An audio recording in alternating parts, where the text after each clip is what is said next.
وہ حاتم طائی سے کسی نے کہا تھا کبھی اپنے سے بڑا سخی بھی دیکھا ہے؟ اس نے کہا دیکھا ہے۔ وہ کیسے؟ کہنے لگے میں نے ایک دن سارے شہر کی دعوت پکائی تھی، تو میں نے کہا دیکھوں ذرا سارے لوگ آ گئے کہ کوئی رہ گیا ہے، تو میں چہرے پہ نقاب ڈال کے گیا تو ایک بوڑھا آدمی جنگل میں لکڑیاں کاٹ رہا تھا، تو میں نے اسے کہا بزرگوں آپ کو دعوت نہیں ملی آج؟ حاتم طائی کے ہاں دعوت تھی۔ تو کہنے لگا ملی تھی، تو گئے کیوں نہیں؟ تو حاتم کہتے ہیں مجھے کہنے لگا مجھے نا اپنے ہاتھوں کی کمائی کا چسکا لگ گیا ہے، اور نبی پاک علیہ السلام فرماتے ہیں سب سے بہترین کمائی وہ ہے جو بندہ اپنے دو ہاتھوں سے کر کے کھاتا ہے۔ مجھے اپنے ہاتھوں کی کمائی کا چسکا لگ گیا ہے۔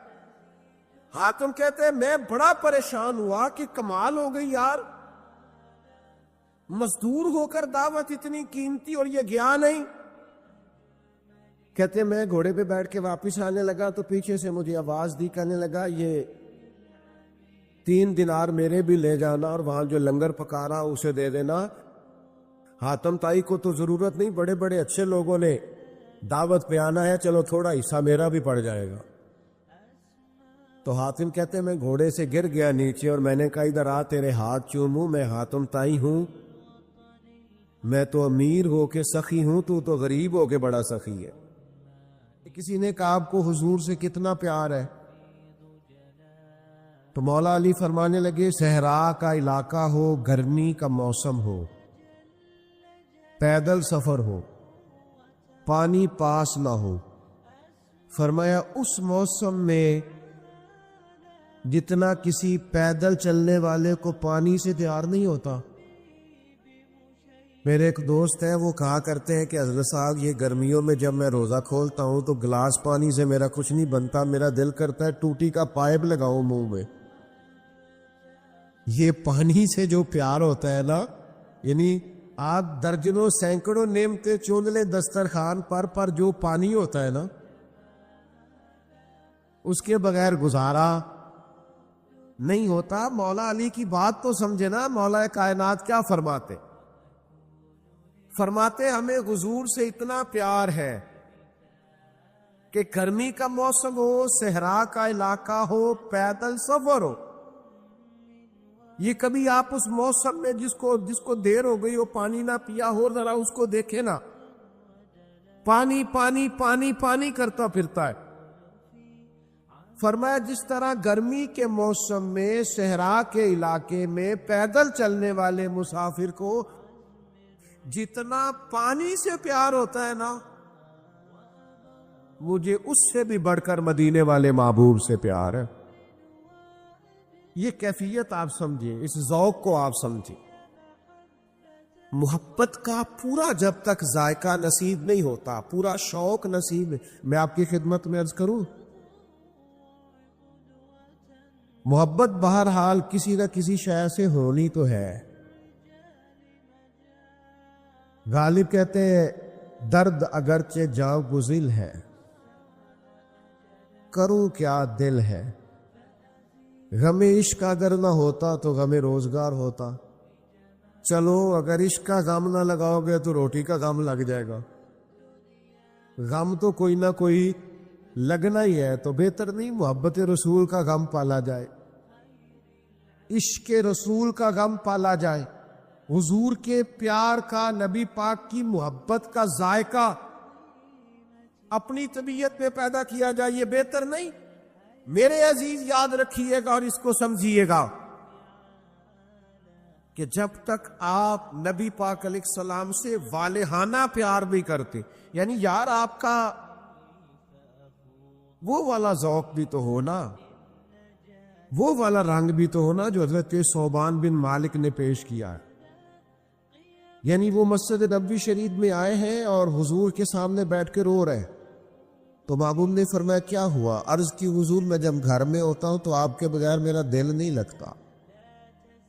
بڑے سچے لوگ تھے، اس میں کوئی شعری جملہ نہیں، کوئی بناوٹ نہیں، کوئی خطیب کی خطابت نہیں، انہوں نے مجمع سے داد امداد نہیں لینی، یہ سیدھے جلوہ والضحیٰ کے سامنے بیٹھے، نبی پاک علیہ السلام کے بالکل سامنے آ کے عرض کرتے یا رسول اللہ صلی اللہ علیہ وسلم میں گھر میں ہوتا ہوں تو دل بے چین ہو جاتا ہے، آپ کے بغیر دل نہیں لگتا، تو حضور میں زیارت کرنے آ جاتا ہوں۔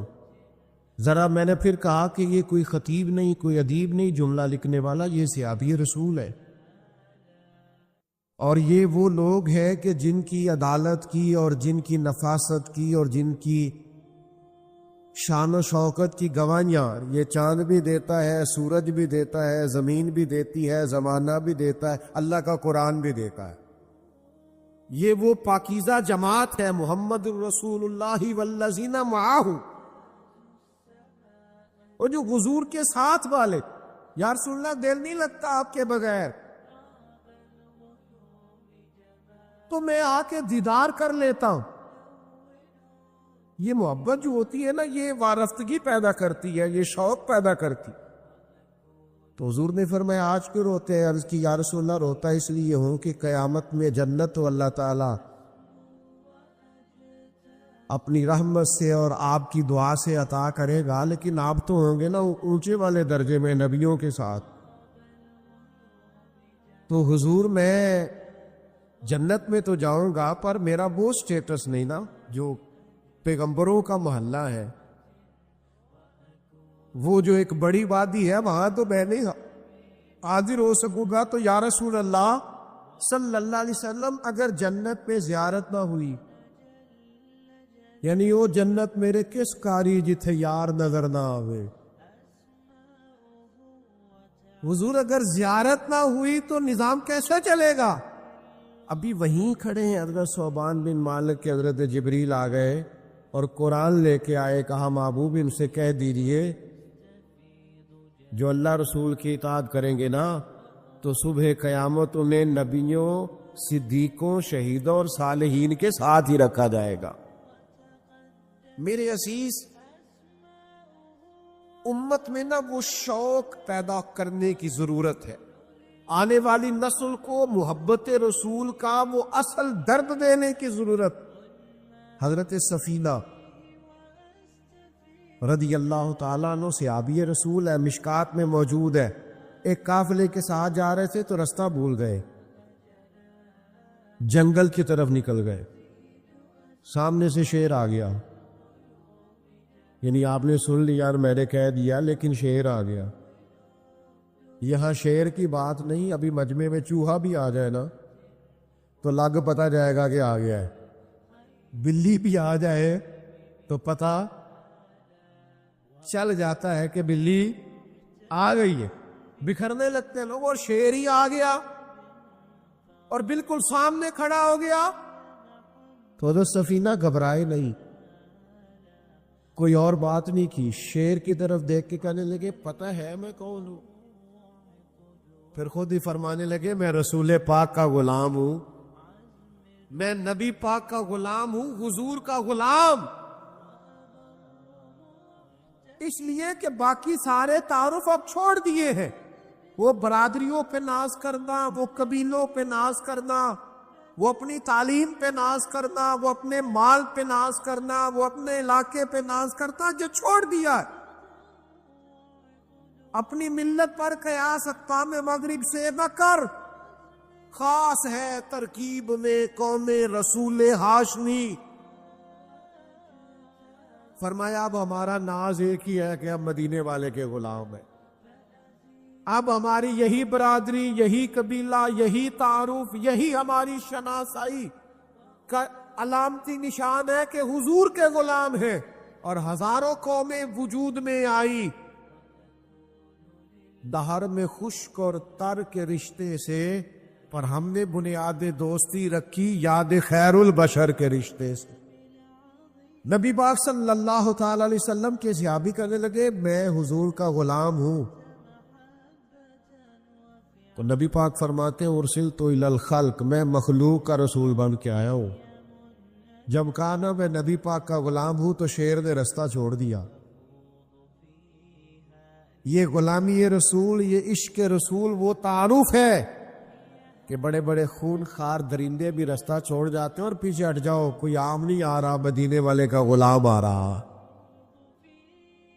نبی پاک صلی اللہ تعالی علیہ وسلم سے کمال درجے کی محبت کرے. اور نوجوانوں میں آپ سے ایک اور بات بھی عرض کروں، کسی اور سے بھی محبت کرو گے نا، محبتیں کرنی چاہیے، ماں سے، باپ سے، بہن بھائیوں سے، بیوی بچوں سے، دوستوں سے. اسلام ساری محبتوں کا درس دیتا ہے، لیکن اور کوئی بھی محبوب بناؤ گے تو نقص نکل آئیں گے. یہ مدینے والے محبوب کی وہ ذات ہے کہ جب جب دیکھو گے نا،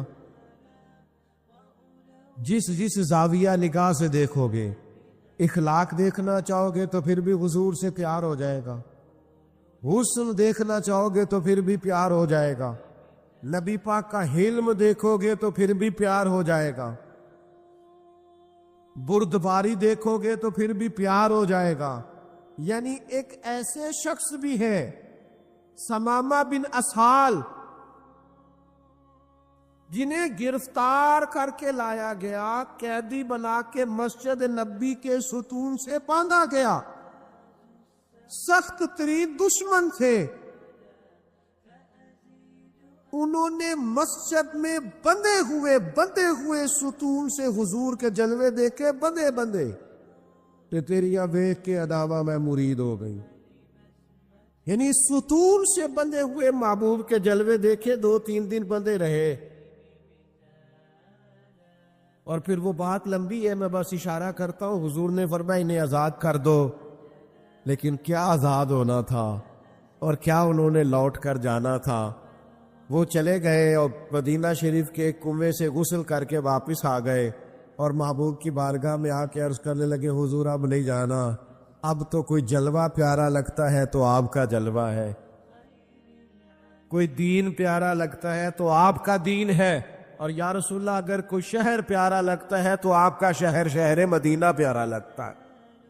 تو حضور کو جس زاویے سے کسی نے دیکھا، جس اینگل سے دیکھا، اگر کسی نے مجاہد بنے ہوئے دیکھا اسے بھی پیار ہو گیا.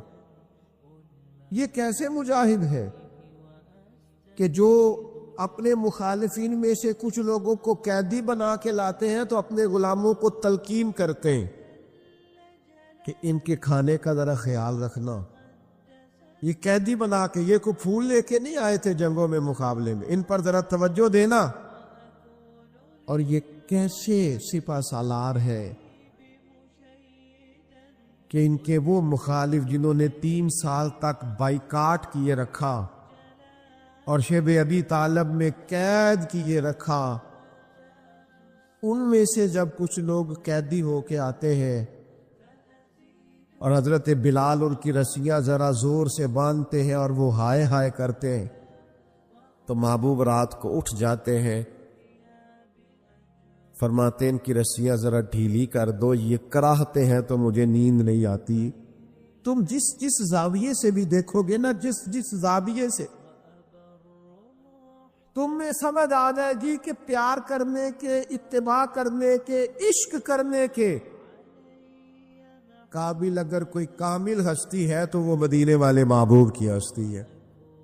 کہیں نقص نظر نہیں آئے گا، کہیں کمزوری نظر نہیں آئے گی. تو بریلی کے امام بول کے کہتے ہیں وہ کمال حسن حضور ہے کہ گمان نقص جہاں نہیں،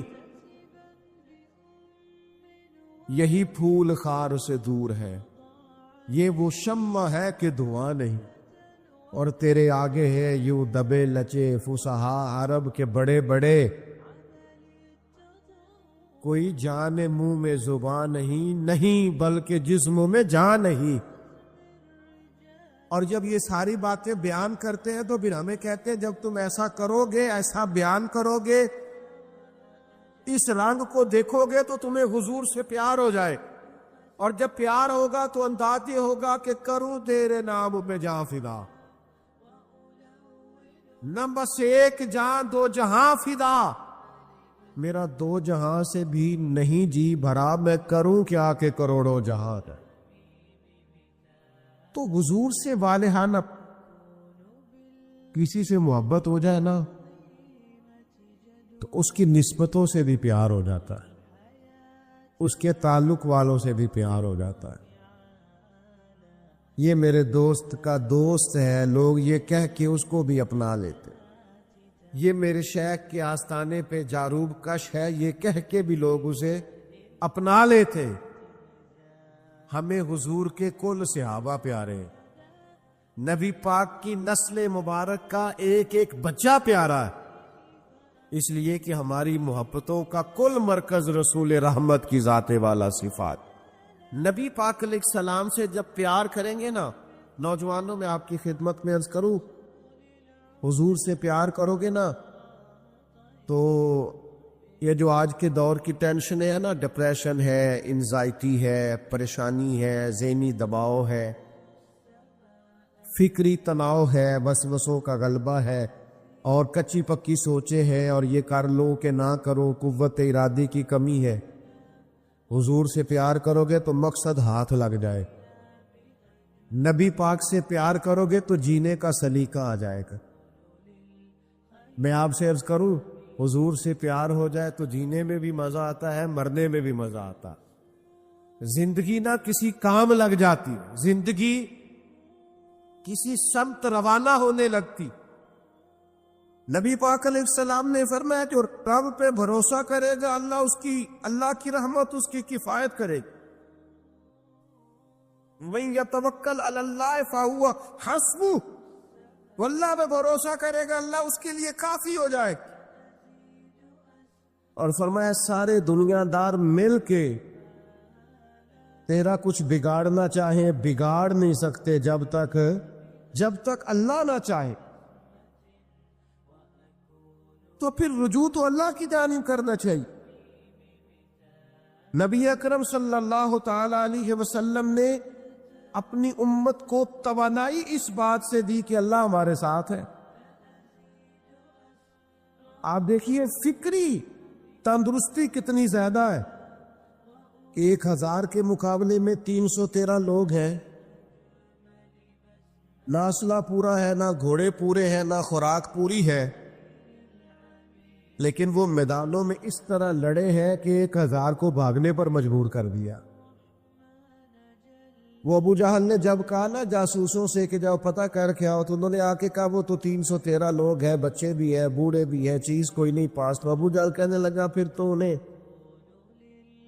گھوڑوں کی پشتوں پر باندھ کے مکے لے جائیں گے، وہاں جا کے دیکھیں گے کیا کرنا ہے۔ تو جاسوس کہنے لگا سردار اگلی بات بھی سننا، ہے تو 313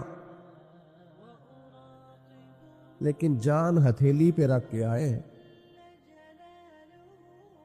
جس کے خیمے کے پاس سے گزرے ہیں شہادت کی دعا مانگتے دیکھا ہے،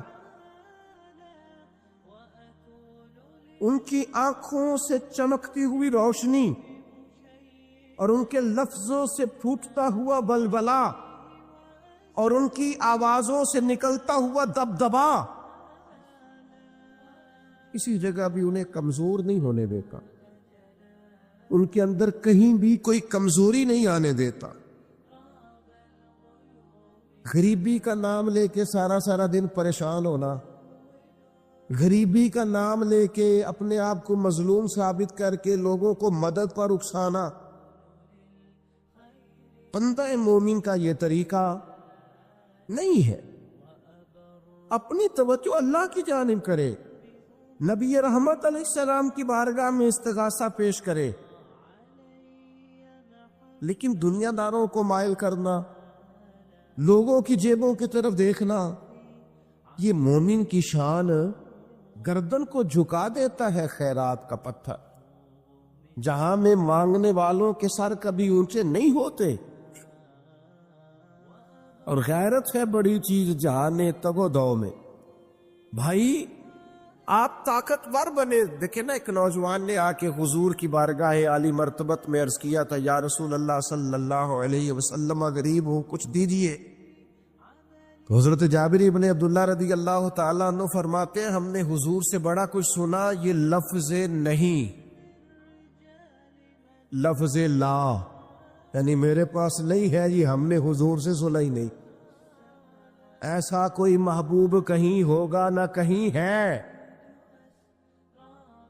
بیٹھا ہے چٹائی پہ مگر عرش نشیں ہے، اور ملتا نہیں کونین کو کیا کیا تیرے در سے، بس ایک لفظ نہیں ہے جو تیرے لب پہ نہیں ہے۔ اور ایک جگہ پہ فرماتے ہیں میرے کریم سے گر قطرہ کسی نے مانگا،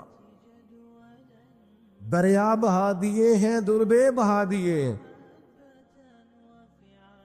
حضور تو دیتے، پر نوجوان نے جب آ کے عرض کی نا یا رسول اللہ صلی اللہ علیہ وسلم کچھ دیجئے، جوان ہو، چڑھتی جوانی ہو، اور پھر وہ سوال کرے۔ ہمارے ساتھ ایک دوست پڑھا کرتا تھا، یہ 3 مہینے کی چھٹیاں ہوتی تھی تو وہ مستریوں کے ساتھ مزدور لگ جاتا۔ ہم نے اسے کہا یار تو مطلب 9th 10th کے اندر مزدوری کرنے جانا، تو کہندا سی یار میں قد میرا ایڈا وڈا، ان ابا جی کو مانگ دیا شرم آؤں۔ یہ سوچ نوجوانوں میں پیدا ہونی ضروری ہے۔ اب میں ابا جی سے مانگوں، مجھے تو دینا چاہیے۔ اس نے آ کے عرض کی یا رسول اللہ صلی اللہ علیہ وسلم کچھ دیجئے، تو حضور فرمانے لگے تیرے پاس کچھ بھی نہیں۔ اس نے کہا ایک پیالہ ہے میرے پاس گھر میں اور ایک کمبل ہے۔ اتنا غریب بندہ ہے کوئی محفل میں جس کے گھر میں ایک ہی پیالہ ہو، ایک ہی کمبل ہو؟ کوئی بھی نہیں اتنے بڑے مجمع میں۔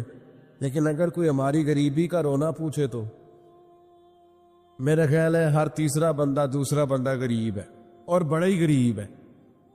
ایک پیالہ ایک کمبل، کریم نے فرمایا لے کے آؤ، وہ لائے تو محبوب فرمانے لگے کون خریدے گا؟ ایک نے کہا 1 دینار، ایک نے کہا 2 دینار۔ محبوب نے بولی لگوا دی، 2 دینار کا بیچ دیا۔ فرمایا جا 1 دینار کی روٹی لے جا۔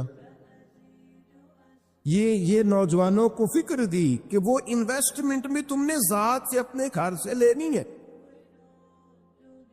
وہ 10-15 ہزار کا ٹھیلا بھی کسی سے نہیں کہنا تو لگا کے دے، جاؤ 1 دینار کا کھانا لے جاؤ، 1 دینار کا کلاڑا خرید کے لاؤ۔ صحابہ فرماتے ہیں وہ کلاڑا لایا، پر نصیب دیکھو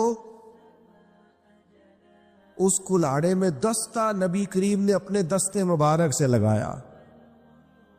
فرمایا جا جنگل میں جا کے لکڑیاں کاٹ اور بیچ، کھا بھی اور کھلا بھی، پی بھی اور پلا بھی، 10 دن مجھے نظر نہ آنا۔ او یارو یہ کیا بات ہوئی؟ مایوس رہنا، کمزور رہنا، فلانے نے میرے ساتھ تعاون نہیں کیا تو میں پیچھے رہ گیا، فلانے نے ہاتھ نہیں پکڑا، تو اپنی دنیا آپ پیدا کر، اگر زندوں میں خود جدوجہد کر، میدان میں اتر، ہمت کر۔ نوجوانوں آرام پسندی تھوڑی کم کرو، ہر وقت لیٹنا، ہر وقت آرام تلاش کرنا یہ کمزور کر دیتا ہے جوانوں۔ لقد خلقنا الانسان فی کبد، ہم نے انسان کو مشقت میں رہتا ہوا پیدا کیا۔ نبی پاک نے محنت کو سپورٹ کیا ہے، مشقت کو سپورٹ کیا۔ حضور علیہ السلام نے فرمایا سب سے بہترین کمائی وہ ہے جو تو اپنے 2 ہاتھوں سے محنت کر کے کھاتا ہے۔ فرمایا اللہ کے نبی حضرت داؤد علیہ السلام محنت کر کے کمایا کرتے۔ سنگیوں کام کرنا۔ اور دوسری بات، بھروسہ اللہ رسول پہ، بھروسہ۔ ادھر دیکھو میری طرف۔ حضرت حسن بصری رحمۃ اللہ علیہ کے پاس ایک نوجوان نے آ کے عرض کی حضور بس آج کے بعد میں نے کام نہیں کرنا۔ فرمایا تمہیں کیا ہوا ہے؟ کہنے لگا آج میں نے عجیب منظر دیکھا ہے، میں نے دیکھا ہے کہ ایک شیر نے شکار کیا بکرے کا، آدھا کھایا ہے، آدھا منہ میں پکڑ کے پہاڑی پہ چڑھ گیا۔